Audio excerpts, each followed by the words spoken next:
It's U-joint day on the FJ. Ideally, I would do this in here. This is not ideal. I have a sloped driveway and that's how I'm going to do it. You pull the drive shaft out. Don't be like that guy. You've seen the video where he takes drive shaft out and then the truck rolls away from him. Here's how I do it. I've been doing shade tree mechanic stuff for a long time, so you do it however.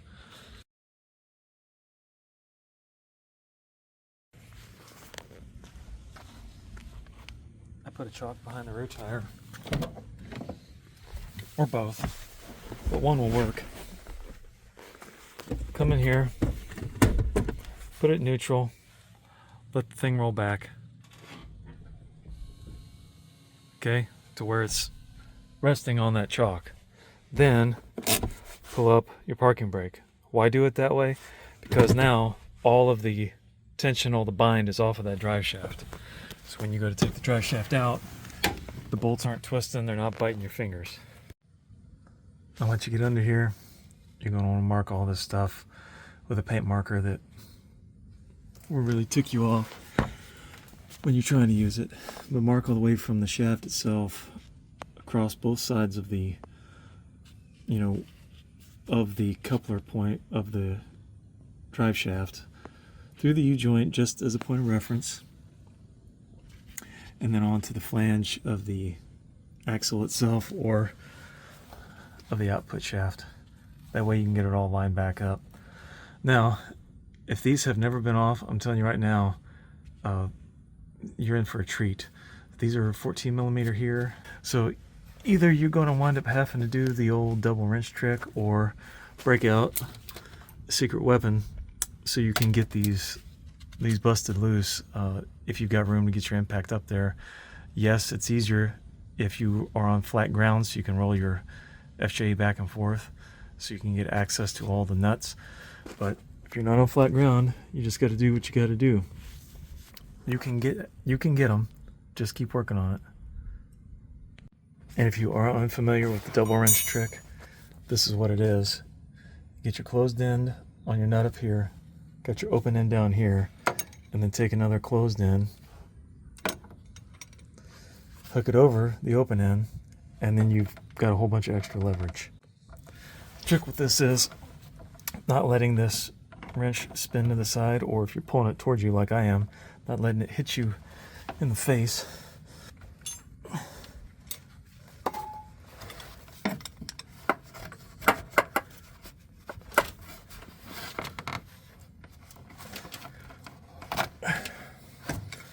There you go. Just like so.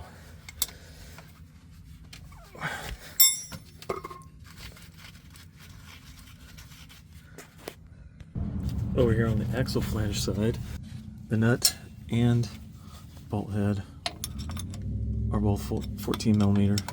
Okay, so I have all 4 bolts out of the back flange here where it goes to the axle. I have 3 of the 4 loosened up here. The one that I really can't get to is the one up here, but that's okay, because when I take this loose from here, from the axle side, we'll be able to rotate this drive shaft and get it loose with the impact. But before you take this out and kill yourself accidentally by having this big 4,000 pound monster roll over you, go out, make sure your parking brake is still set, make sure your chalk is still back there where it's supposed to be, give it a shake, make sure that it's not going to roll when you take that out. Parking brakes on, we're in neutral to test the roll.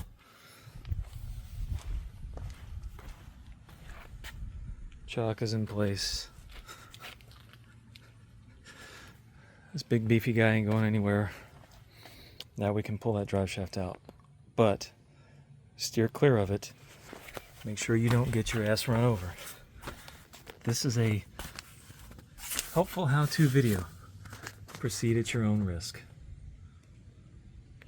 Now, if yours has been in there like mine forever, you're going to have to tap on it with a hammer. Get you a nice trusty sledge or something. Get a nice powerful screwdriver. Try to pry it in between here and the flange. And when it comes out, it's going to come out all at once, which is why it's super important to A, not have your face directly in line with this when it comes out, and B, to take all those precautions from this thing rolling. So I've already got mine broke loose, and out it comes, and now you can see I can roll it and get to that other bolt on the front, and I'm not getting crushed by the FJ since it has nothing connecting the ground friction to the drivetrain anymore. I've got her rotated around here to my final nut that I need to get loose, and we're gonna let the medium dog eat here. It's out. It's out, so let's get it out. So these kinds of U-joints have the internal keepers, the circlips on here. So the first thing you gotta do is pry those things out.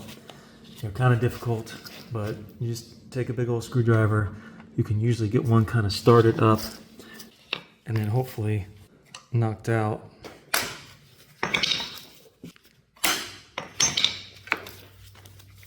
And you can see she's popping out. They're really not too bad to get out most of the time.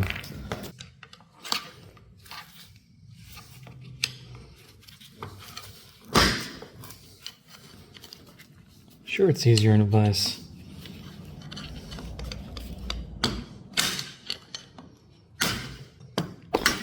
Why do it the easy way? You can do it the frustrating hard way. I hate to say it, sometimes brute force is the best method. I've tried this in the vise and then the press, and because of the angling of this yoke, you know, whatever. But you can see here, we're moving. This is how I always used to do them anyway.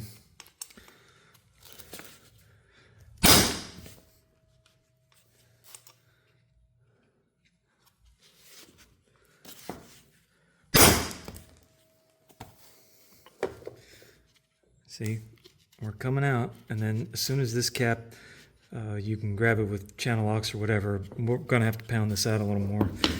As soon as you can get it out, then when you bang this one out the other way, then you can work on this part and get her done.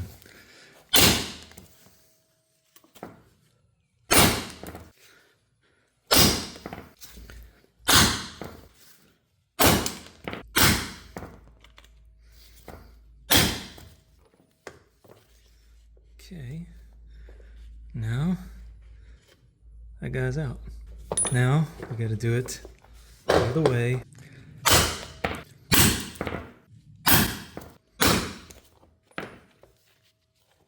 There we go. That's it. Now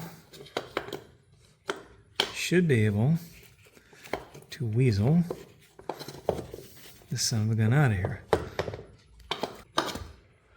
There you go. Then we'll clean those ears up with some sandpaper and stuff. And, again, make sure your lines didn't come off as you're banging this thing around. And you know, you can see this is definitely worn.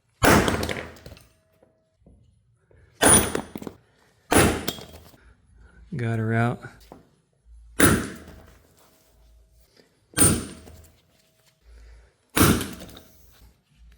So now, before we take it out, remember how the orientation was of all this with the grease cert and all that stuff. So we're going to want to put it back in the same way.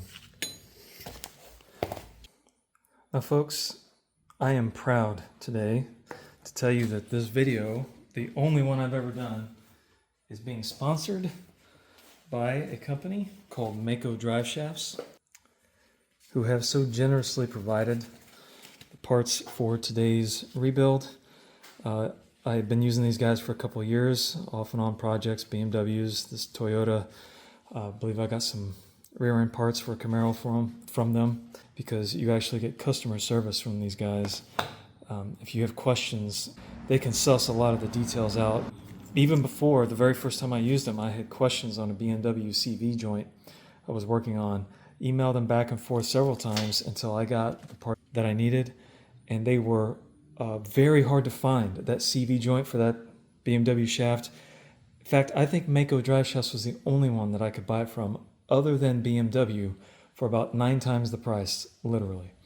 So again, I've had a really good partnership with this company.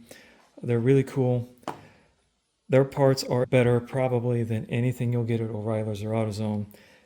I've been shade tree mechanic and I've been ASC certified a couple of times. There's my badge from the last time. It's not something I do as a day job. It's just stuff I sideline, I shade tree with, and now make YouTube videos for. So I'm not professional, but semi.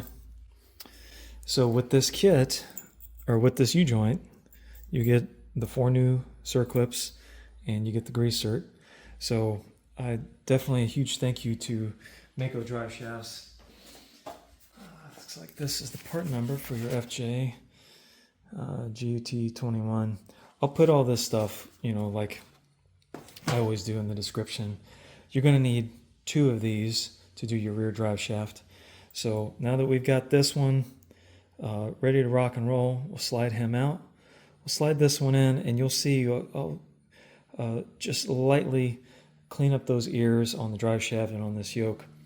Put a little grease on there. You'll see they go back in a lot easier than they came out, where I was really struggling with them to come out. After 250,000 miles, you know, I think they're allowed to be stuck in place.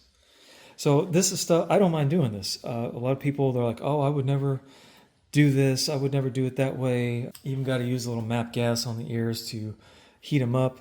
Oh, I wouldn't do that, this, that, and the other reason. All I can say is do what you want, do what you're comfortable with. I've been doing it this way since the early 90s. So I've never had any trouble yet. I mean, that's all I can tell you. The proof is usually in the pudding. So again, thank you very much, Mako Driveshafts, for helping me out over the years, for your friendship, for your partnership. And let's go ahead and slap this guy into this FJ. It's really easy to get carried away on these things and, you know, forget your steps here, but you're going to want to put this in first. Actually, you could probably go ahead and put it in this piece here and then install this if you want to. That's fine, but go ahead and take off all your caps. Make sure you got all the needles in there. Make sure there's none sticking on here. And I just go ahead and set the caps over here on the side until I'm ready for them. And they're all the same. I was working on an old Mercury Cougar one time, putting the drive shaft, putting the U-joints in, and what I didn't know, one of the needle bearings had fallen down into the bottom of that cap, and I had the whole U-joint in, and I was trying to tap, you know, with a sledge, this last cap on, and it would not get in far enough to seat the snap ring, which on that car comes on the outside here, sits in a groove on the yoke itself instead of on the cap. I had to take it all back apart, and that's when I found out that when I put the cap on, one of those needles had fallen down lengthwise the bottom of that cap and wouldn't let me press that cap all the way on. Yeah, that's never happened again. It's one of those things that you just don't forget. Okay, so I ran that grease cert down until it was tight. Not exactly the same angle as the old one, but just one of those things that you're going to want to be aware of when you put it back together. Make sure that you can actually get a grease gun on that. But more to follow. We're going to clean this up here.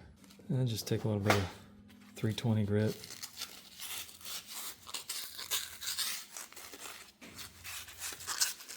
Clean some of the junk out of it. Don't want to get crazy with it, of course, but and you can see it's got some corrosion down in there. I don't think that's uncommon, but I'll try to clean that out, at least smooth it off.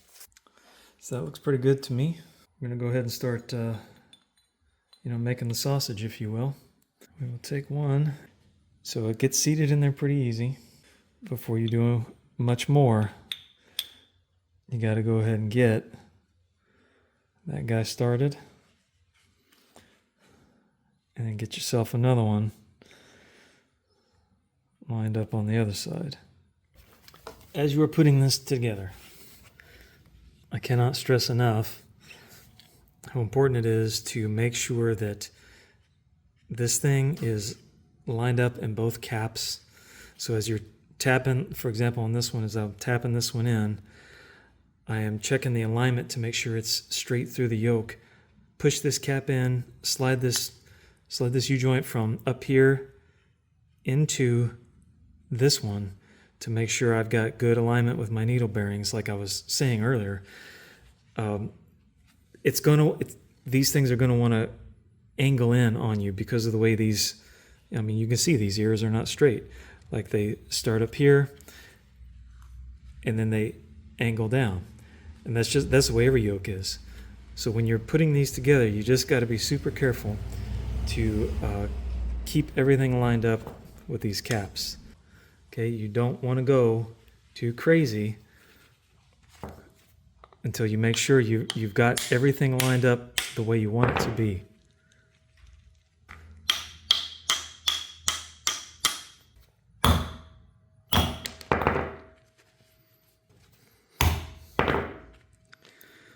Like I said before, going together is so much easier. And then what we're looking for is to get these caps in just enough. You see the groove coming through there. Here it's just starting to come through. So we need to seat these caps in just a little bit more. In fact, this side's probably close. So let's start with it.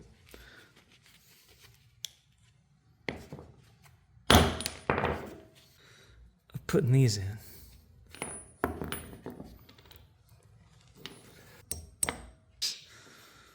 See, you thought I was lying. It was actually fun. So we've got a good seat on our circlip there. Oh yeah.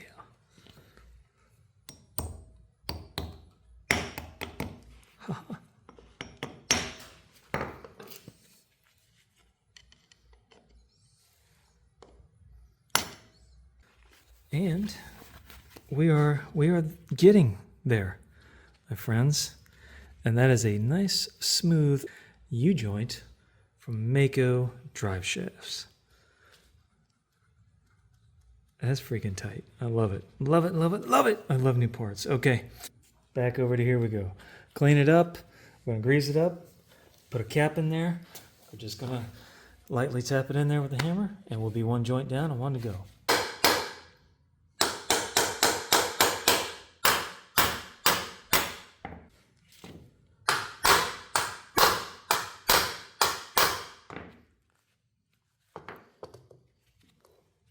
Okay, we're staying pretty centered.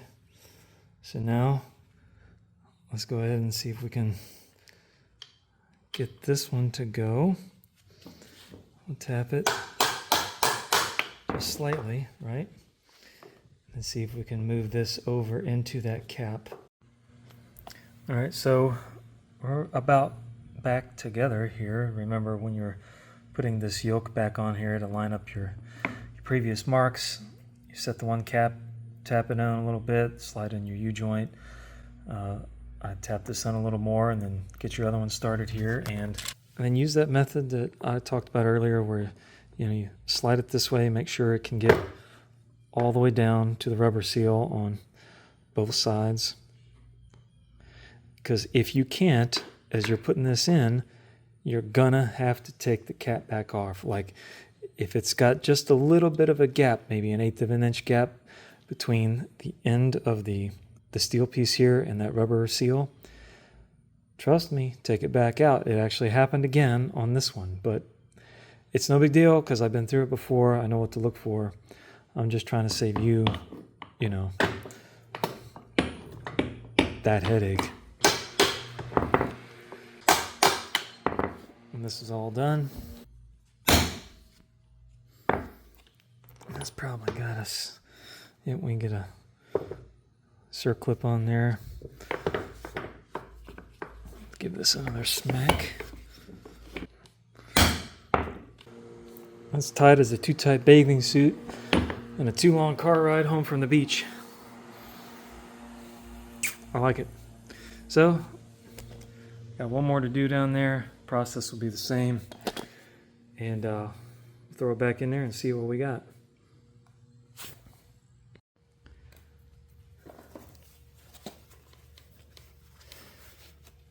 All right, still that second joint. Nothing but hammer time.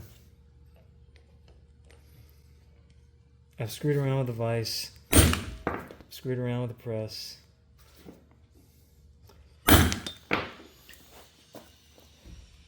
This way is barbarian, but I've also found it to be the most effective. Probably the quickest. Definitely the cheapest. Don't have all that other stuff.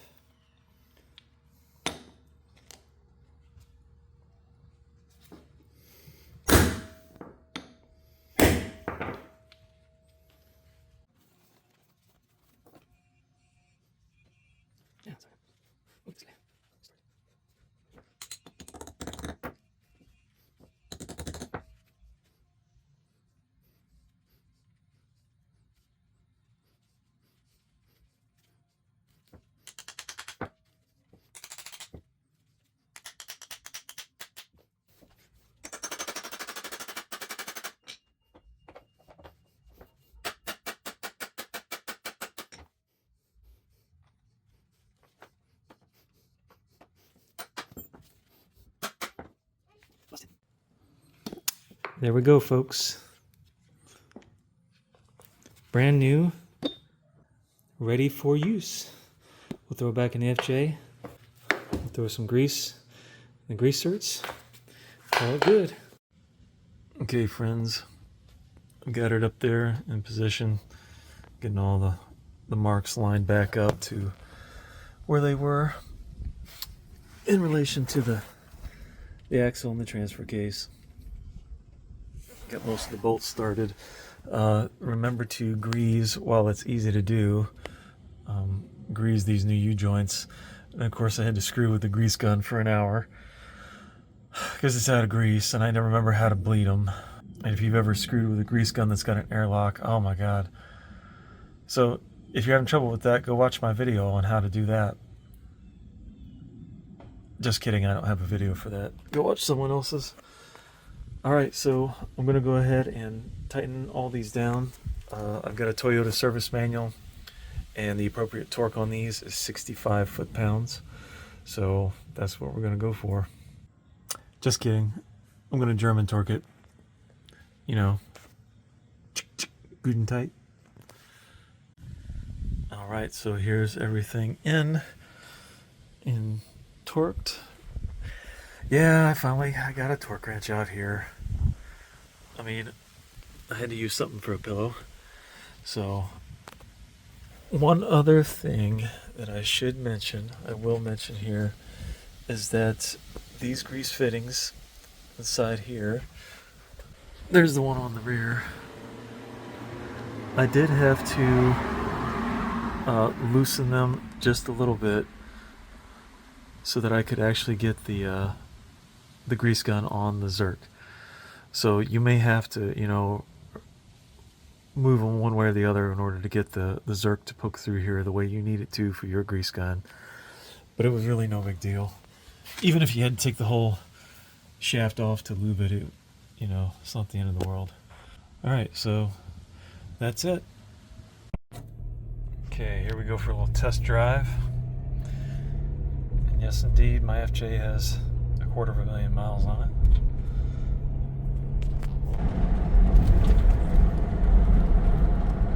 I'll tell you what, right now I can already tell it's smoother driving than it was. Let's get it out on the highway and see, but I can tell you it's smoother. Those old joints were just getting worn out and probably causing a little vibration. up to 45.